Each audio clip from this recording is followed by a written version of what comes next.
Hello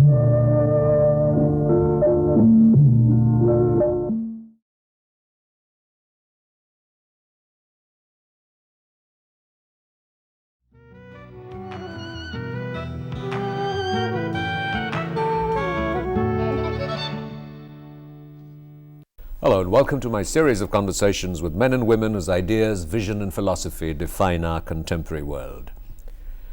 My guest today was born in the Mediterranean resort town of Cannes. He was a man who would have been king. But interestingly, as his life evolved, he engaged closely with the perils of public life. He worked towards supporting and working for the people that he was to be king for. He has been a parliamentarian, a distinguished scholar. He's headed numerous international organizations and bodies that are committed to working for interreligious dialogue, for a dialogue between religion and science. He's chairman of the Aurobindo Society. He's been a member of the Union Cabinet. He's held more political offices than we could perhaps track here in this brief introduction. I'm delighted to welcome Dr. Karan Singh. Dr. Karan Singh, the man who would have been king. And also, dare I add, the man who might have been president. You have so frequently, your name keeps coming up. Yes. Each time there is a discussion on possible candidates. Mm-hmm. That's a huge responsibility to carry, that you've constantly been held in this great sort of awe and respect.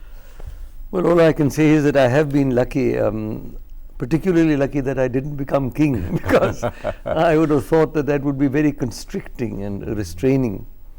It's really much more fun to be able to work in the public domain among people and ideas which one would like to sponsor. Yes, I have had a very varied public life, you're quite right. And it's still on, So what are the aspirations that that someone like you has? Because you did start. You were regent, and you were amongst. I think you were the first of the former princes to give up your privy purse and to yes, donate that was it a long to time ago. charity. Now I think that what one can hope to do is, in the new changing situation in the world and in the country, is to articulate certain ideals, certain approaches which would be useful in building a harmonious global society and a harmonious country. I'm not particularly obsessed with any special position. If it comes to me, it comes to me. I'm prepared to fulfill any responsibility that is given to me. But I don't go out of my way to try and seek something in the course of events. For example, you mentioned that I'm now chairman of the Auroville Foundation, not the Auroville Society, the Auroville Foundation. It's a very interesting experiment. It's a small project, an international, inter-regional, interlinguistic, inter-cultural township near Pondicherry. Something interesting, something I enjoy doing. There's the Ethics Committee of Parliament. Well, let's just start with Auroville. This was Aurobindo's great vision, and mother's really, yes, in a more sort of emphatic sense. Yes. Didn't quite live up to the potential. Didn't quite unfold in the manner that had been predicted and hoped. A kind of Vatican autonomy in India. Yes, but no. Vatican status is out of the question. But the government of India has passed the Auroville Foundation Act, which gives a very special status to Auroville. But it hasn't really fulfilled. Now the fulfillment of that really depends upon the Aurovillians, upon whether they are able to get their act together, whether they are able to work harmoniously with each other and with the foundation, which they do from time to time. I was the first chairman from 91 to 96. At that time there was a lot of resentment against the foundation, but I think they've realized. I said to them the other day, I was in Pondicherry a couple of days ago, I said, without the foundation, you are just 1,500 people in a country of 1,000 million people. So your pehchan, as it were, your support, your security lies in the fact that a foundation has been set up by the government of India. And I added that there was no other country in the world which, to the best of my mind, would pass an act specially for a project like this. I think in this time of a perceived feeling of despair and a decaying of institutions and society. What was the uniqueness of this? You see, the uniqueness was this was based on the broad vision of Sri Aurobindo, but it was the mother, as you rightly said, who envisaged this international township, a township which would be based upon certain spiritual principles. There was to be no private property, all property was going to be owned, sort of a spiritual commune, shall we say, where everybody would do their work, they would draw maintenance, but they wouldn't become owners, as it were, of the property, and that there would be an experiment in consciousness, in the evolution of consciousness. Now, as you say, it's very difficult to judge whether any evolution of consciousness has taken place at all or not. In fact, sometimes when they have their problems, the reverse seems to be true. But nonetheless, there is something there. They have converted a desert into an oasis of green. They've set up a number of very environmental friendly industries.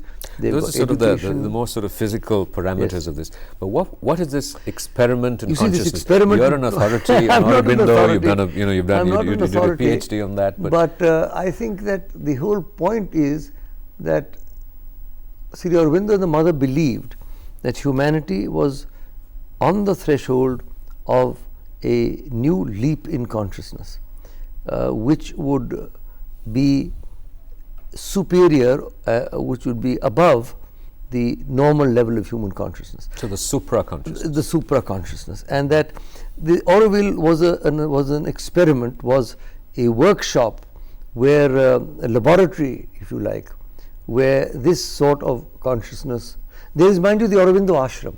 That is really where the Aurobindo yoga takes place. But Pondicherry was looked upon as a special, unique experiment. Has it failed, would you say? No, I wouldn't say it has failed, but I wouldn't say it has succeeded. I think it is somewhere still in between. It's too soon to say.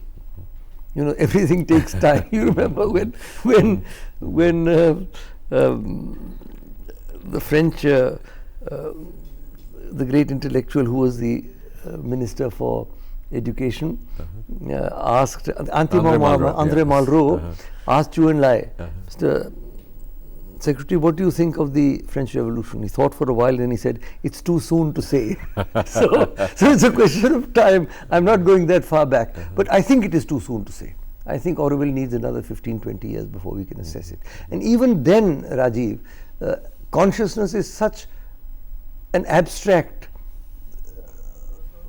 sort of entity, if you like, that it will still be difficult. But there should be more indications that there has been a growth of consciousness.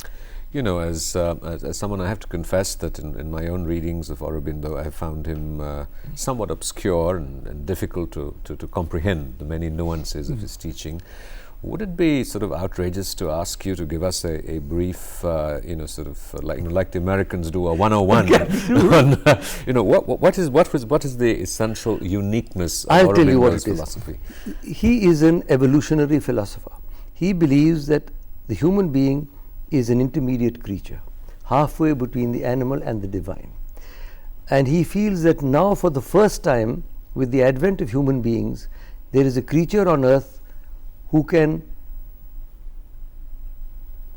as it were, positively associate and cooperate with the processes of evolution. So far evolution was blind, from the rocks, stones, fish, animals. But with the human beings, you can cooperate and telescope what would have taken millions of years into a few centuries. And that can be done by what he called an integral yoga, which involves the Bhakti Yoga, Karma Yoga, Jnana Yoga, Raja Yoga, is a certain special yoga. And his whole thing was that we should work for the supramentalization of consciousness first, then, even more audacious, we must fix that consciousness on earth so that the earth itself is ultimately supramentalized. How do you juxtapose this notion of evolutionary consciousness with your own scholarship and passion for Hinduism? Yes, well, how does it locate in that? It doesn't. The point of departure is this question of transmuting matter. classical Hinduism simply says bhasmantam shariram. We are not interested in transmuting matter, because we believe in the immortal Atman which keeps getting reborn. But Aurobindo was very geocentric, he and the mother. He said that no, the earth is a very special place in the cosmos, and its destiny is to be transmuted. Matter itself is to be transmuted. Now that is a point of departure from classical Hinduism. Otherwise, he accepts the Vedanta and the other things, but he says that my yoga begins where other yogas end. To which I say that the other yogas are endless. So, but it is a unique. Implicit in the aspirations of a scholar, statesman such as you is the notion of values and ethics. You have spent virtually a lifetime in politics, something that we don't sort of much longer or substantially associate with ethics and values. And you're now sort of heading a Rajya Sabha committee on ethics. What is the aspiration of this committee? I mean, all we see is sort of issues of tainted ministers, pandemonium Yes, in the House. I'm afraid politics has become very, very unethical in all senses of that term. Not only in the classical sense of a lot of money being involved in election and the electoral process and so on, but in the deeper sense of sort of behavioral attitudes of people and the way they behave in Parliament and so on. So this ethics committee was already there. They've already come out with 3 reports. But so far, I was going through the reports, Rajiv, and they deal mainly with the sort of code of conduct of MPs outside of Parliament. If an MP does something which is inappropriate and if a complaint is made, then the ethics committee looks into it. Frankly, that's not the way I am going to play this. My view is that the highest ethics of a parliamentarian is the way he or she behaves in Parliament. If you shout and scream in Parliament, if you raise slogans, if you troop into the well of the House, I think that is unethical, because people are elected to Parliament to perform a certain function. If you disrupt question hour, for example, now question hour, as you know, costs I don't know how many umpteen crores of rupees per question or whatever in order to collect the information and all. And you find question hour disrupted. Is that not unethical? So I would tend to, I'll consult my colleagues, of course, because there are some distinguished MPs on the board. We are scheduled to meet in a few days. But I would say that we should concentrate on codes of conduct for MPs within the House. And this is because this is Rajya Sabha. It will be Rajya Sabha, but pari passu it could also apply to the Lok Sabha. And there I think, Rajiv, we have got to change our methodology, because the way things are going, and this last session was a horrific experience. It's no use saying, bhai aapne ye kiya tha and aapne wo kiya tha. The fact is, people are now looking at what is happening today, and if this goes on. But isn't this, again, sort of, as a connoisseur of culture in the more sort of valued sense, isn't this a reflection of culture, a culture that prevails in Parliament, of a culture that prevails in politics? And are you sure that sort of, the notion of passing rules or what have you is really going to impact this? No, you're quite right. Parliament, shall we say, is becoming more accurately representative of what is happening in society than it was previously. Previously, it was very, if you like, elitist, and it was somewhat cut off from the nitty-gritty and the realities of life. However, I think that parliamentarians have a very special responsibility to fulfill, because they are watched now on television. Don't forget that. And if crores of people in the country every day see the parliamentarians virtually coming to blows or disrupting the House or the 2 houses, it will erode the legitimacy of our democratic system. The real danger is that it will erode the legitimacy of our democratic system. And if that happens, then we're in for real trouble. I think sort of the logic of the imperative to achieve what you're seeking to do is abundantly clear. But the concern, the question, the fear really is But is it possible? Is it possible through one man's initiative? What are the larger forces and factors that we might? The fear is well founded. The fear is well founded. Some people think that we've got into a negative spiral and there's nothing really that now can be done to prevent it. But I would say that is really a counsel of despair. I think we have to continue to try, and it is not as if everybody does it. I mean, there are in Parliament people of great learning, great probity. Just now we learnt of the passing away of the great scientist Dr. Rajaraman. He was in the Rajya Sabha for 6 years. The problem is that these sort of people are in the Rajya Sabha. They seldom get a chance to be heard.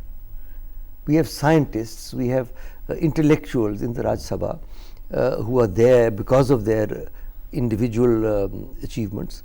लेकिन वो मौका ही नहीं मिलता बोलने का. What is your take on this issue of tainted ministers, which has been? My own view has been for a long time, Rajiv, that the idea the Election Commission had mooted, that those against whom there were criminal cases should not be allowed to contest the elections. You remember that was the idea, and then ultimately it was diluted to say that all you have to do is to give a list of the criminal cases against you when you file your nomination. But I think electoral reform there can help. For example, electoral reform has helped in many ways. The elections to the Rajya Sabha, for example, and various other things. Now, this is part of electoral reform. If we can get onto the statute book a law that prevents people with a criminal background from contesting elections, then of course the question arises, what is a criminal background? Does it have to be simply an FIR or does it have to be a case? These are all technical matters. But that is the way we have to prevent it from the source. Because once people get elected, then quite frankly one MP is as good or as bad as another. But barring people like Dr. Manmohan Singh, obviously, who sort of has become this great icon of honesty in public life, but he failed to get popularly elected. Yes, we have seen, or we have sort of perceived tradition from Chanakya, where politics is associated with scheming, calculation, manipulation. Is there really a role for ethics in politics? Does it happen anywhere? Well, I would say yes and no. I mean, to expect politicians to be paragons of virtue and ethical high standards is not obviously realistic. But the Gita says, Yat yat acharati shreshtas tattate vitaro janaha sayat pramanam kurute lokastatanu. In other words, the way the leaders behave really becomes an example for what other people do. So, once somebody is elected to Parliament, I think there has to be a self-denying ordinance upon unacceptable behavior. How difficult do you find it to sort of make these compromises? You see, as far as I am concerned, I just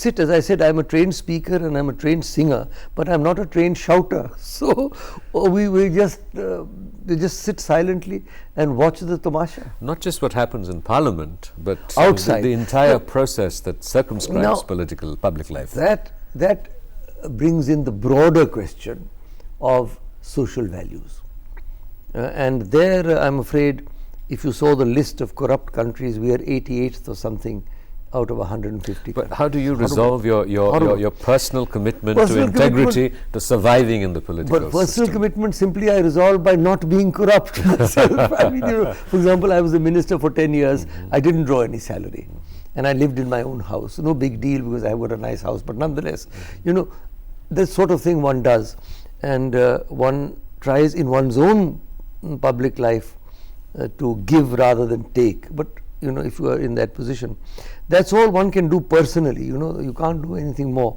But as I think most of the religious leaders say, and I think if I remember correctly, the Dalai Lama also mentions that the only way you can start changing society is by changing yourself. So one tries in one's own way to maintain and live up to certain inner standards. But the point you raise is a very valid one. Social values are deteriorating, and that is partially due to the breakdown of the old value system, the non-emergence of a new value system, and the hyper-consumerism that is now sweeping across the world, and the absence of any ethical norms. Now, that is where educators, that is where the public, that is where the media, that is where younger people. I must say that it is not all bleak. The young people in India, I find, Rajiv, and I travel extensively, they are very, very bright, and they have a lot of idealism. The problem is, the moment they get into the mainstream, they realize that the only way they can get ahead is to fall in line with the dominant popular culture, Yuga Dharma, which happens to be a negative one. But we have to bring a countervailing coalition of people who are in favor of harmony, in favor of conflict resolution, and in favor of at least a modicum of ethical values. As someone, and I started the program as saying someone who might have been king, you have obviously a very passionate involvement in processes in Jammu and Kashmir. It has been a source of so much despair and anguish. As we record this, there is a negotiation. There seems to be new hope. India and Pakistan are talking to each other again. Yes. What future do you see unfolding? Well, I have, as you said, I have followed this literally from my childhood, from my birth, and I have watched the whole history unfold, and it is a very, very tragic history. The amount of human suffering that has been involved in Jammu and Kashmir has been something terrible. The attrition, the psychological price people are paying, and the continuing conflicts and the killings, and it has converted what really was a paradise into something which is almost the opposite. What do you see as the central issue? I know these sort of gross simplifications for the media are unfair and difficult, but what is the central issue in Kashmir today for you? You see, the central issue really is that the state of Jammu and Kashmir was one of 300 Indian states, and all the rest of them got integrated either into India or into Pakistan. Jammu Kashmir, located as it was bang in the middle of the two new countries, wasn't able to work out a pattern of integration. So India was partitioned. Jammu Kashmir has also been partitioned de facto, but unfortunately not de jure. So the thing is that although only 50% of the original territory of my father's state is in our control, by the way, now, as much as 42,000 square miles is no longer under our control. So there has been a partition, but it's messy and it's unaccepted by both sides. We do not accept that they have a right over that area. They do not accept that we have a right. So the whole thing has become a horrible mess. So many sort of solutions and possibilities. I have and my own blueprints. views. I have my own views on how it can be done, but I do not intend, Rajiv, to spell them out at this stage, because whatever I say, I think has some special significance because of my historical background and my thing. So I don't want to prematurely come out with any clear-cut or neat solution, because all that will happen is that it will make headlines and get shot down, and that will be the end of it. But I can tell you this. What are some of the principles I that can might tell you guide this. I can tell you this, that I am beginning to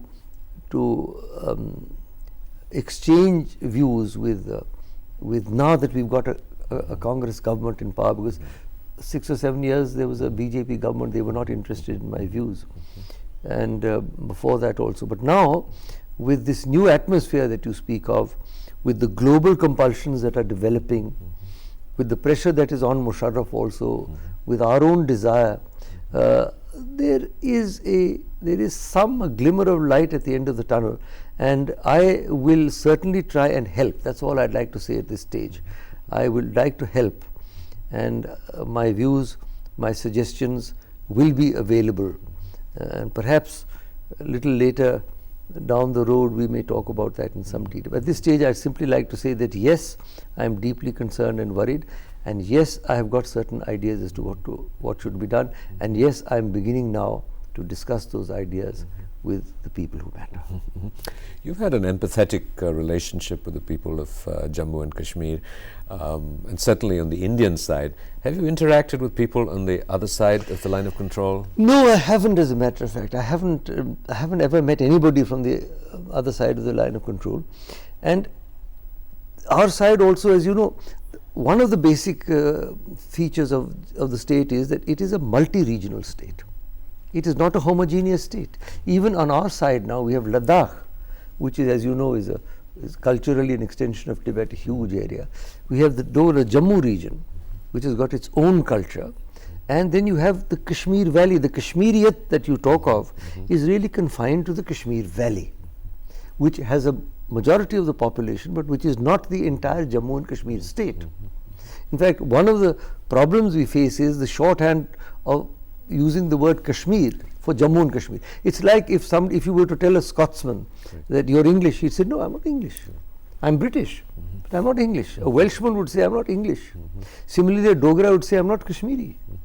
A Ladakhi would say, I'm not a Kashmiri. So there's a lack of understanding of the ethnic, linguistic, geographical features of the regions, and an attempt to come to a solution which would be acceptable to all the region, which to my mind is a virtual impossibility. That's all I can say at this stage. As someone who's been active in public life for so long, or a man of scholarship, a man of so many facets, they wouldn't even try to expound on those or expand on those. What remains your core aspiration, your essential striving? My essential striving, of course, is inner. It is inner striving, the striving towards spiritual realization. That is really the basic inner core of my life, and has been for many years. That does not rule out an outer involvement, and in the outer life, my effort is to try and encourage and support the interfaith movement, the conflict resolution movement, the educational Renaissance movement, and to look after various trusts and committees and all. In other words, to try and be a positive presence in society. And what is the goal of that inner spiritual striving? The goal of the inner spiritual striving is to be able to say with the seer of the Upanishad, Vedaham etam purusham mahantam aditya varanam tamasa parastat. I have seen that great being shining like the sun beyond the darkness. In other words, being able to fulfill the Vedantic concept of the divinity inherent in all beings and inherent in oneself, to be able to access that and to be able to reach, as it were, the holy grail within us. That's been a great blessing. Thank you very much. Pleasure. Thank you so much.